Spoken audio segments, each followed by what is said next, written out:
Hello, welcome to this channel. Our channel narrates the life stories of our viewers from all around the world. To protect individuals' privacy, names are sometimes altered in the stories. My name is Mila.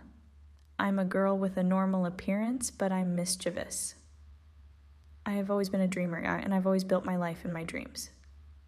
Since my family was of average financial status and we were a big family, I always imagined a beautiful house and thought that one day I could become rich overnight. That's why I was always looking for ways to ensure my success. Although sometimes my older sister would remind me that people should accept the reality of their lives and not constantly try to change everything, I didn't really listen to her. I entered middle school and continued my studies. Even though I was a mischievous child, and since my family was religious, they couldn't accept that I would play with male cousins, that's when my family's restrictions started. My mom would constantly remind me which behaviors were right and which were wrong. Since I was at a difficult age, I thought they were trying to stop me from reaching the goals I wanted. It was at that point that I met a girl named Pariah.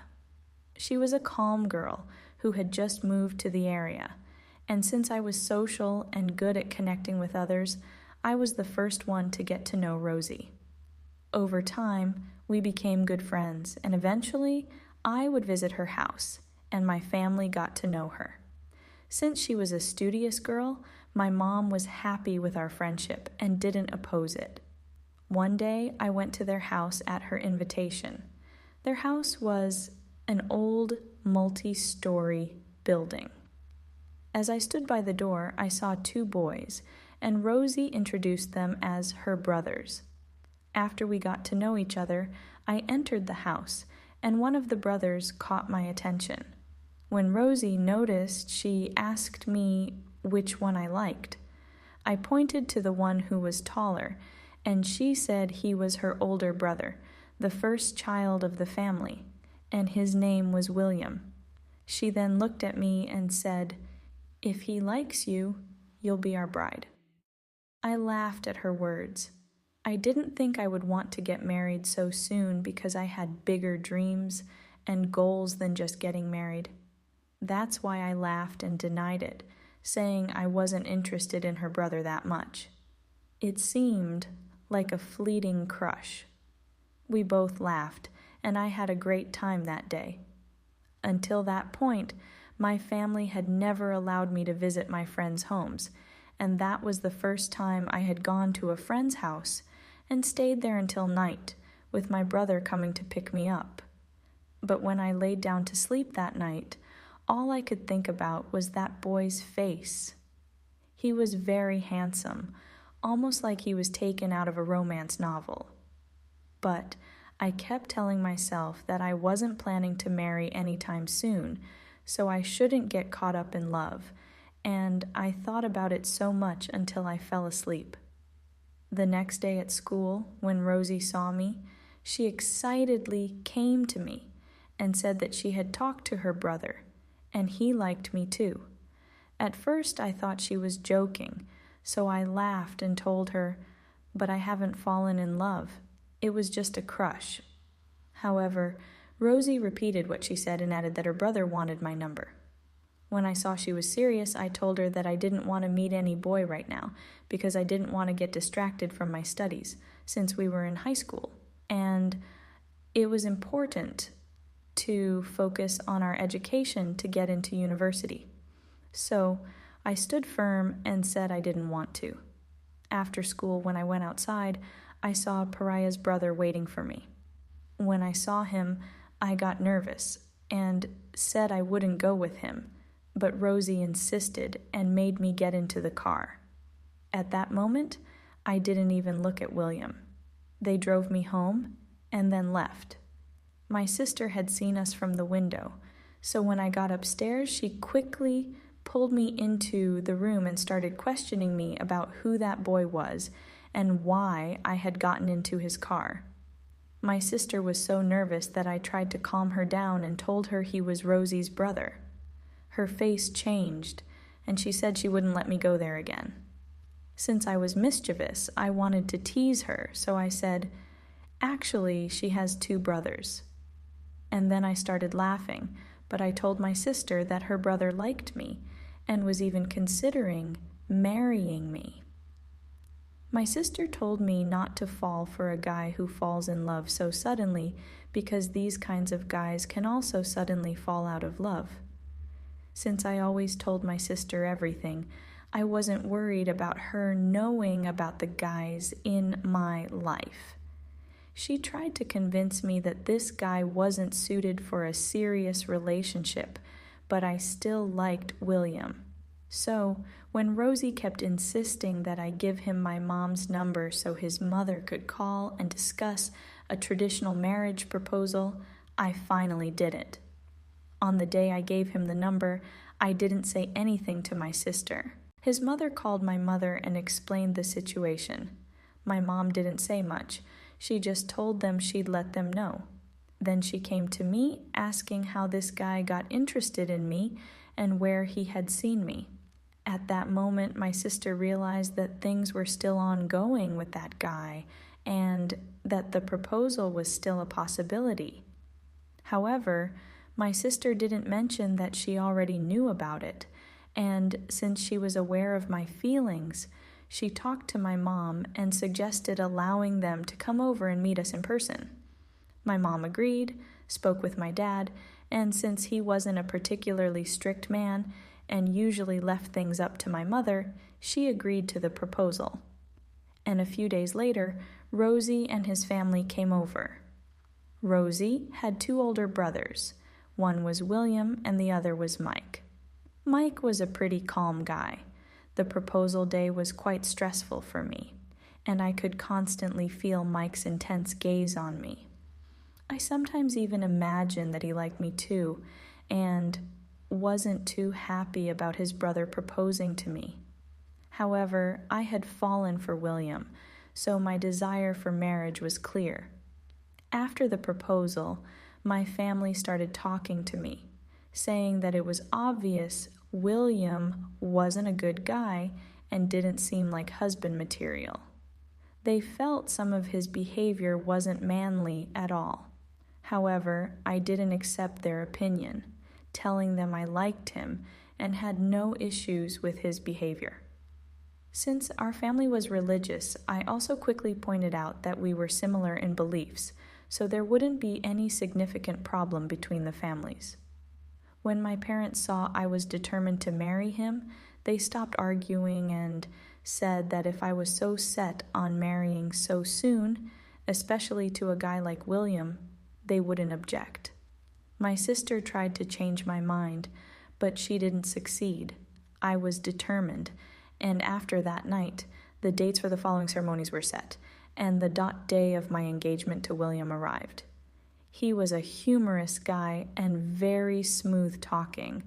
That's why he managed to win me over quickly, but I had only one issue: William's obsession with his friends.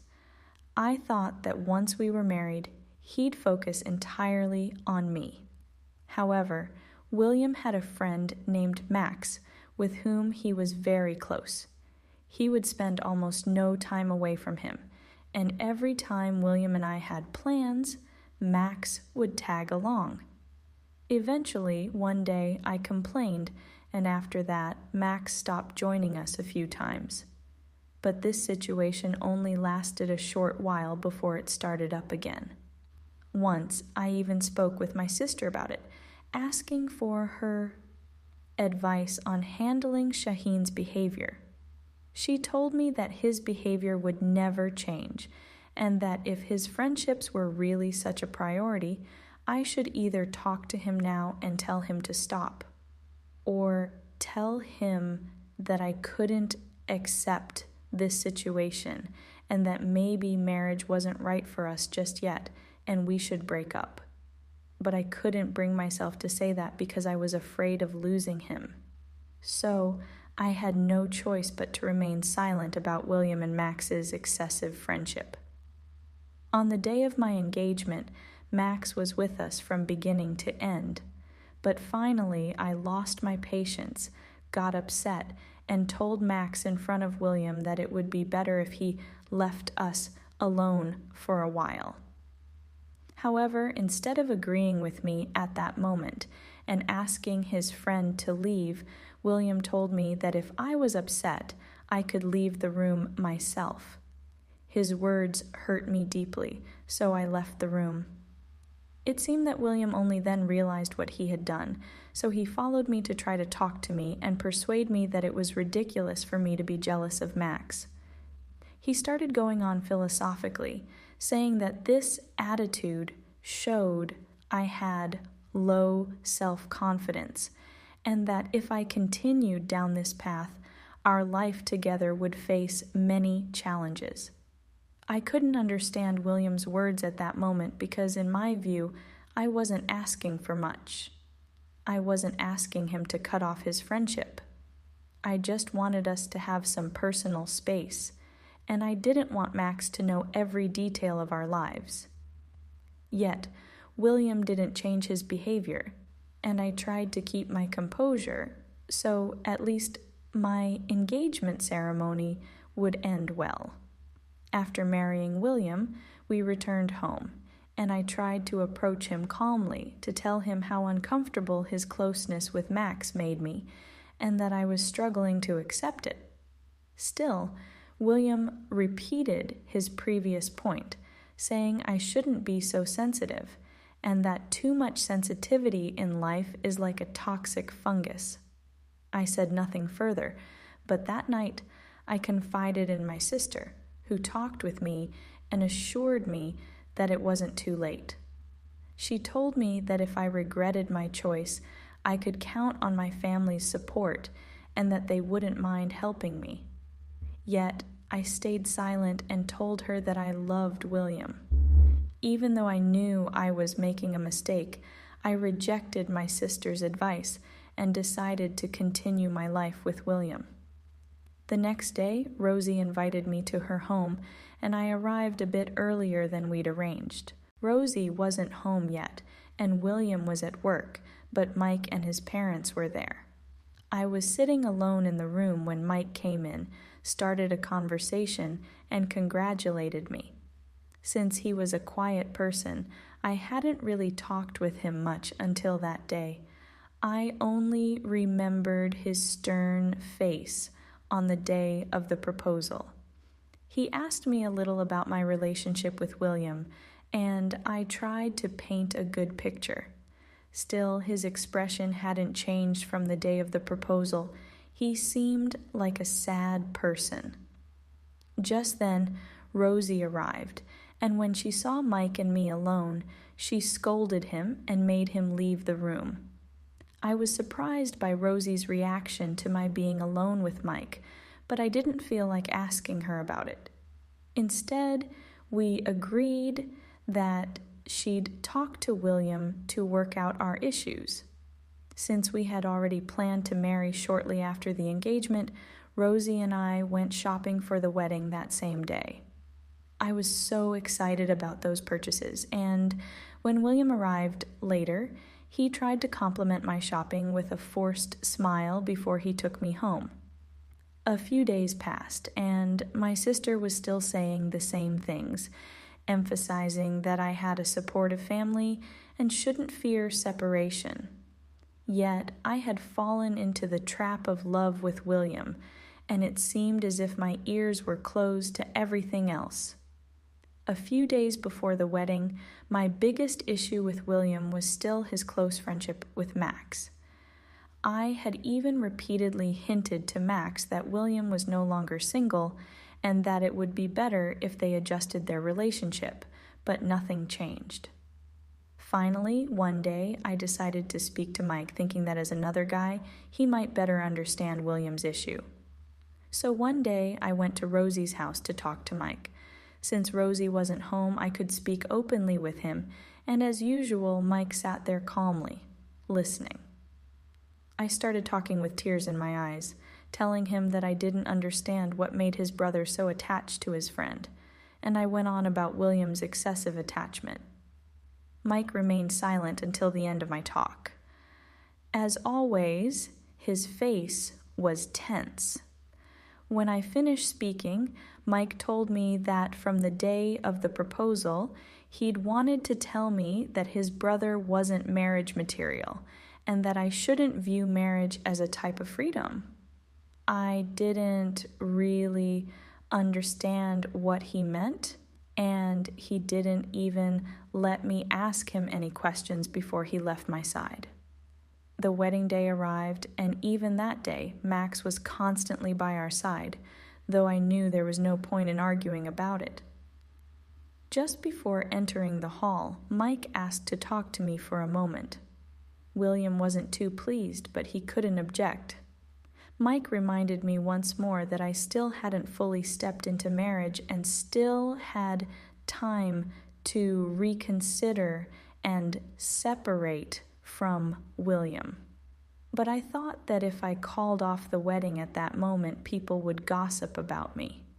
Since my family was religious, I didn't want them to be the subject of rumors because of me. I had no choice but to go through with the marriage. They threw a grand wedding for me, and that night, after they dropped me off at the house, and everyone had left except for close family, I expected Max to finally leave too. But he lingered as if he were a close relative. Since I was to live on the upper floor of my in-laws' house for a year, my family returned to their home after the ceremony, and Rosie, Mike, and my in-laws went downstairs. But the only one who remained was Max. At that point, I got frustrated, opened the door, and suggested that Max leave. Yet William closed the door and, with a harsh tone, told me it was time to see the reality of married life. Then he went over to Max and got close to him. I couldn't believe what my eyes were seeing. Instead of us going to the bedroom decorated with red flowers, William took Max's hand and they went to that room together. In my wedding dress, I sat on the floor and began to cry. I couldn't believe I had married someone like this, and I was in such shock that night. I cried so much that I didn't even realize when I fell asleep. I only woke up when William kicked me in the back and yelled at me to pull myself together as his parents were coming upstairs to congratulate. Me, on my marriage, I sat up and got dressed in something appropriate to greet my in-laws. That same day, Rosie noticed my red and swollen eyes and sensed that something was wrong, yet I didn't say a word. Later that night, when I was alone with William, I tried to talk to him, saying that we were now husband and wife. Instead, William got angry, yelled, and told me he had no intention of being close to me or forming any intimacy. I just cried as he said this. All we did was argue, except when Max would come over and the two would spend the night together. Several months into my marriage, many nights, William would go to Max's place, explaining to his family that he had night shifts. However, my family insisted that I should start thinking about having a child, as it was customary in our family for newlyweds to have children soon. When I told this to William, he got so furious that with Max present, he started hitting me, then left me and went with Max to the bedroom. That night, William and Max's voices got so loud that Mike came to the door. When I opened it, Mike saw me, immediately looked worried, and kept asking what had happened. He took my hand and brought me to his place. When I was about to speak, he quickly told me that he was aware of everything and knew what William and Max were doing together. Then, at that moment, he confessed that he had loved me from the start, but had stayed silent when he realized I had feelings for William. When I heard this from him, I didn't know what came over me, and I got close to my brother-in-law that night. Mike then realized that until that day, there had been no intimacy between William and me. Since that night, every time Max came to see my husband, I secretly went to Mike. Knowing that Mike loved me, I was sure he would stay by my side.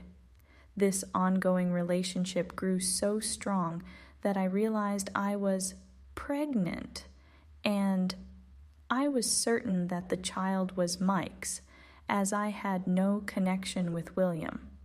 At first I tried to hide it, but I knew that sooner or later I would have to confess, as everyone would eventually find out. One day I went for an ultrasound and placed the photo under my pillow. The night Max came to our house, I forgot to take it out, and that's when William noticed my pregnancy. He kept shouting at me, asking who I had betrayed him with. However, I had reached my breaking point. I told William that if he said anything to anyone, I would tell them he had a mental issue, and I would tell everyone he wasn't a real man. William got enraged and started shouting.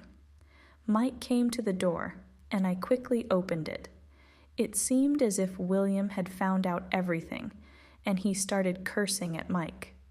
Then he began saying that Mike had never been a real brother to him, and finally proved that point.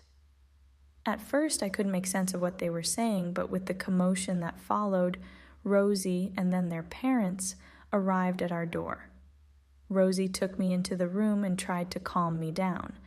I asked her about William's words, and she began crying and told me that Mike wasn't their real brother, and the woman who was currently with them wasn't their mother, but their stepmother. In that moment, I felt truly relieved. From the bottom of my heart, the argument continued. As I entered the living room, Mike took my hand and turned toward William, saying that William didn't deserve such a pure woman. Then, together with Mike, I left the house. The next day, Mike took me to my father's house and started talking to my sister, explaining everything to her. My sister, who was as stiff as a stick, was completely stunned and didn't know what to say. But Mike seemed to have nothing to lose. I, who had become like a doll, followed him wherever he went. After talking to my sister, we went back home. Rosie told me that William wasn't around and was dealing with divorce matters. I was happy, as I was sure William agreed to the divorce easily because he knew I had dirt on him. Although after that day, William and I had many more arguments. Even our families got involved. Then one day, during one of these fights, where William had raised his hand against me, and my parents were at our house, gathered together, Mike suddenly spoke up and said, "The child in Mila's belly is mine." He then pulled out a marriage certificate, and at that moment my father, overwhelmed by the pressure, felt sick. William kept belittling me, constantly reminding me that he had always tried to show me the right way, even though my brothers had abandoned me. After some time passed, and the family realized that Mike and William weren't actually siblings, it seemed they started to accept the situation. After my son was born, they finally agreed to visit me again, and I forgave my family. I wanted them to have no hard feelings towards me, and I had even made peace with William. Rosie, who had initially cut ties with me, returned, and our friendship started again. I never saw William or his father again. Life became very hard for me because my family had rejected me, and I was pregnant. I didn't even know if I had made the right choice, but I endured, and after 9 months, my family came back because of my son. Now, several years have passed. I have a 6-year-old son and a daughter, and from a young age, I have been teaching them that childhood loves are often based on emotions. It's better to proceed with advice rather than rushing into decisions and regretting them later because there is no going back.